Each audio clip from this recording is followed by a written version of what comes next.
먹는 걸 좋아한다는 착각, 감정 식사. 혹시 여러분은 자신만의 소울푸드가 있나요? 소울푸드란 영혼의 음식이라고 할 만큼 깊은 추억이 담겨 있거나 좋아해서 자주 먹는 음식이지요. 저의 소울푸드는 감자탕입니다. 어린 시절 엄마가 직접 만드신 감자탕을 버너에 올려 식탁 가운데 두고 온 가족이 둘러앉아 지글지글 끓여가며 먹었죠. 커다란 냄비가 주는 든든함, 그 속에 담긴 고소한 들깨와 깻잎, 부드러운 우거지의 맛도 훌륭했거니와 뼈 사이사이에 붙은 살코기를 발라먹는 재미도 있었고요. 무엇보다 식탁에 퍼지던 그 온기가 행복한 기억으로 남아있습니다. 그래서인지 지금도 가끔 기운이 없거나 지쳤을 때 감자탕이나 뼈해장국 한 그릇을 찾게 됩니다. 그럼 뭔가 모를 든든함이 생기고 힘이 나기도 해요. 우리는 기쁠 때는 케이크를, 아프거나 힘들 때는 따뜻한 죽을 먹습니다. 우울하고 힘든 일이 있을 때 위로가 될 만한 음식을 찾기도 하죠. 음식은 영양소와 칼로리의 공급원일 뿐 아니라 이처럼 삶을 다채롭게 해주는 하나의 문화이자 사회적 도구입니다. 그렇기에 감정이 음식 선택에 영향을 미치는 것은 자연스러운 일입니다. 이렇게 감정과 연관된 식사를 감정 식사라고 합니다. 어느 누구에게나 있을 수 있고 어느 정도는 자연스러운 일이죠. 하지만 요즘은 음식이 감정을 해소하는 수단으로 너무 자주 쓰입니다. 술, 담배 같은 말토적인 쾌락의 일종으로 전락한 것만 같습니다. 심심함을 달래려고 배가 고프지도 않은데 음식을 먹거나 따분한 오후 시간을 버티려고 다디단 커피와 간식을 먹거나 화가 나고 스트레스를 받는다는 이유로 맵고 짜고 기름진 것을 찾는 행동들 말이죠. 가끔은 그럴 수도 있겠죠. 하지만 빈번하게 일상적으로 그런다면 어떻게 될까요?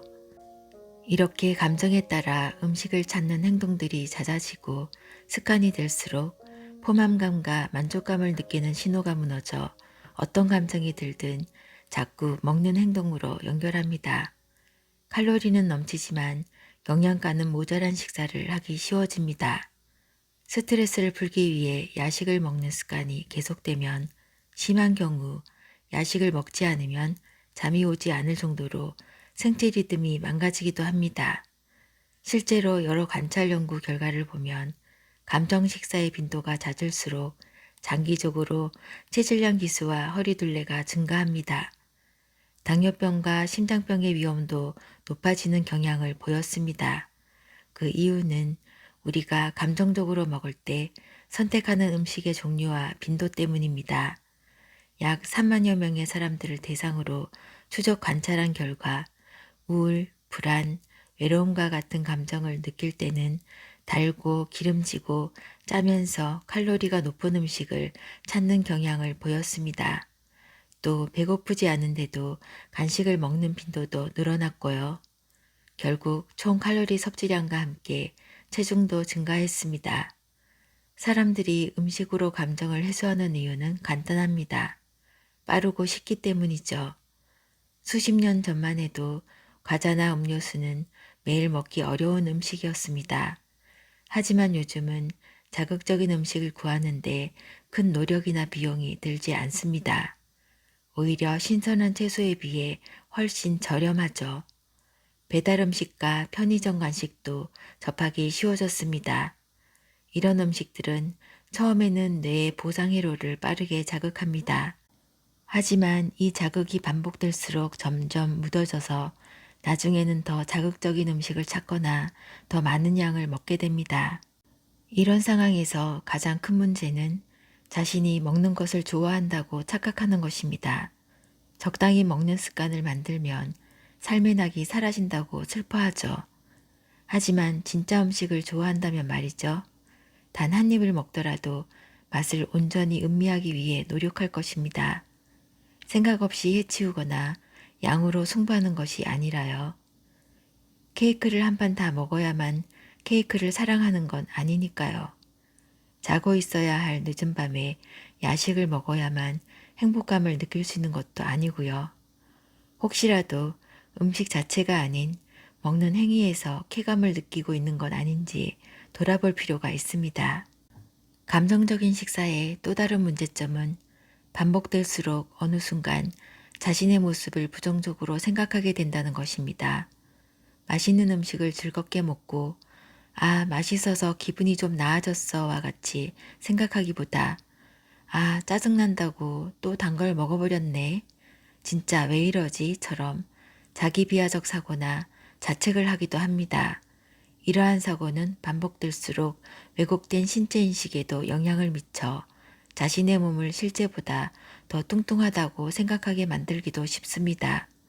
또는 과도한 죄책감에 휩싸여 다음 끼니를 굶거나 채소만 먹는 등 체벌적인 식사를 하기도 합니다. 그러다 보면 결국 식사와 불편한 관계가 됩니다. 이런 감정 식사의 빈도가 잦다면 어떻게 해결할 수 있을까요? 사실 감정이란 꽤나 복잡하고 다양하기 때문에 여기에는 아주 긴 설명이 필요합니다. 하지만 지금은 어떤 종류의 감정이든 기본 원칙은 같으므로 핵심만 다뤄보겠습니다. 첫 번째로 감정 식사에 대한 인지가 필요합니다. 이렇게 스스로 자기 상태에 대해 파악하는 것을 흔히 메타인지라고 하죠. 음식과 식욕 앞에서도 이러한 메타인지가 필요합니다.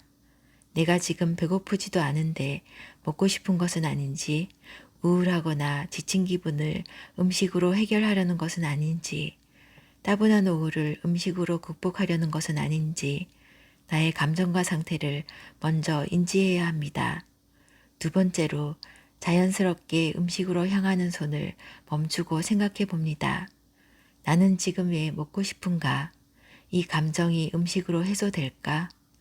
이 감정을 해소할 수 있는 다른 방법은 있을까? 스스로에게 질문을 던져보고 대화해 봅시다. 딱 1분이라도 좋습니다. 노트에 작게 메모를 해보는 것도 괜찮습니다. 마지막으로 감정을 다른 생각이나 행동으로 전환해 봅니다. 예를 들어 평소 음식에 대해 억눌린 감정이 있으면 절제가 어려운 순간이 반드시 찾아옵니다. 좋아하던 떡볶이를 살찌는 음식이라며 의식적으로 피해오던 경우죠.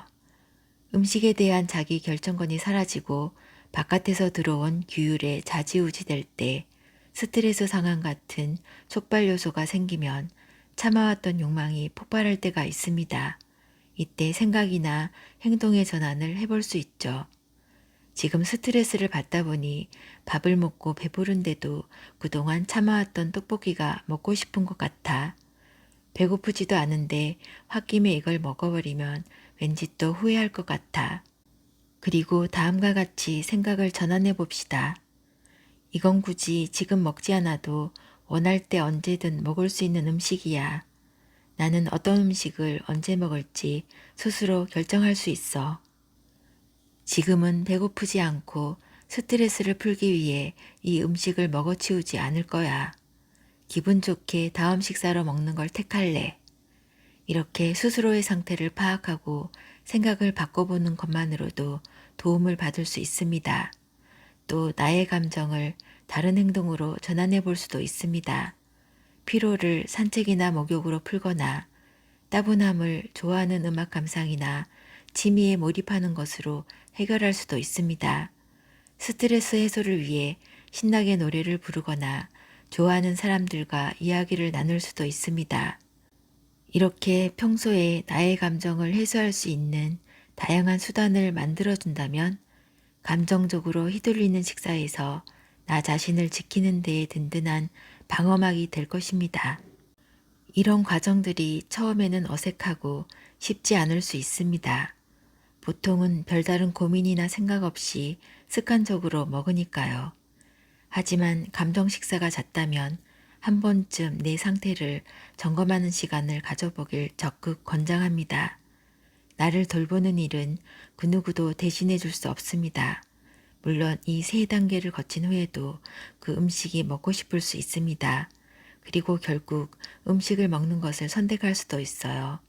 그렇다고 해서 이런 과정이 무의미하지는 않습니다. 내 상태를 점검하고 습관적으로 감정 식사를 이어가지 않았다는 것만으로도 의미가 있습니다. 내가 여태까지 떡볶이를 억지로 참았더니 자꾸 더 먹고 싶구나. 내가 이런 스트레스에 취약하고 이런 상황에서 달고 매운 음식에 끌리는구나. 이렇게 나의 감정 상태, 음식에 대한 인식, 스트레스에 대한 반응을 관찰하며 나를 잘 돌봐주는 계기로 삼으면 됩니다. 이런 과정을 반복할수록 서서히 음식이 아닌 다른 방식으로 감정을 해소하는 시간이 늘어나게 될 것입니다. 음식이 단순히 감정 해소나 쾌락 추구 수단이 아니라 우리 몸에 필요한 영양소를 공급하고 삶의 즐거움을 더해주는 고마운 존재로 자리 잡는 것이 나를 돌보는 식사, 지속 가능한 식습관의 시작입니다. 혹시 샐러드, 닭가슴살, 초콜릿, 치킨과 같은 음식을 보면 어떤 생각이나 기분이 드나요? 다음 사연을 같이 읽어봅시다.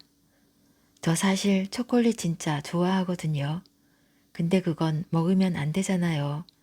혈당 오를까봐 무섭기도 하고 살찔까봐 걱정도 돼서 웬만하면 참는 편이에요.